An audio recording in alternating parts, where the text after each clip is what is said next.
When I bought my little townhouse in Maple Ridge, I thought the biggest challenge would be mowing my tiny front yard. I never imagined my greatest foe would be a mailbox, or rather, the color of it. The HOA president, a woman named Lorraine but universally known as Karen, ran the neighborhood like a fiefdom. She had strict rules about paint shades, holiday decorations, even the type of mulch you used. I'd heard horror stories from neighbors about her aggressive letters, but until last month, I'd never been on her radar. It started innocently.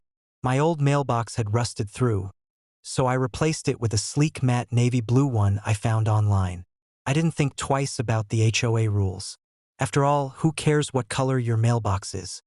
Apparently, Karen does. 2 days later, I found a typed letter taped to my front door.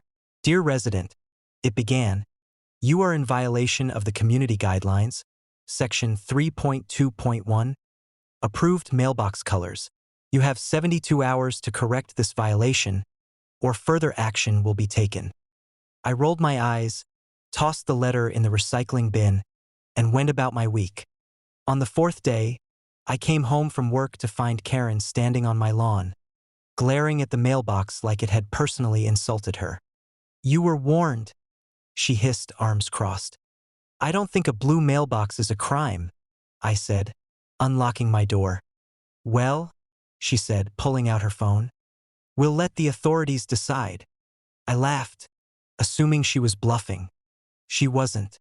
She dialed 911 and reported a non-compliant and hostile homeowner. I stood there, stunned, as she told the dispatcher that my illegal mailbox was a threat to the neighborhood aesthetic, and that I was refusing to cooperate. 10 minutes later, 2 police cars pulled up. The officers looked as confused as I felt. "This the emergency?" one of them asked. Karen marched over, jabbing a finger toward my mailbox. "This is an unapproved color. It's not HOA-sanctioned beige. He's refused to fix it." The officer blinked. "Ma'am, that's not a police matter." "But he's breaking the rules." "That's not illegal." While the officers were trying to reason with her, a small crowd of neighbors had gathered. Phones were out, recording everything. Someone whispered, "This is going on next door for sure." Karen, realizing she wasn't winning, started yelling that I was destroying property values, and that outsiders like him didn't belong here. That last comment made everyone gasp. The officer held up a hand. "Ma'am, if you keep causing a disturbance, we'll have to ask you to calm down or face a citation yourself." She sputtered, "You're citing me?"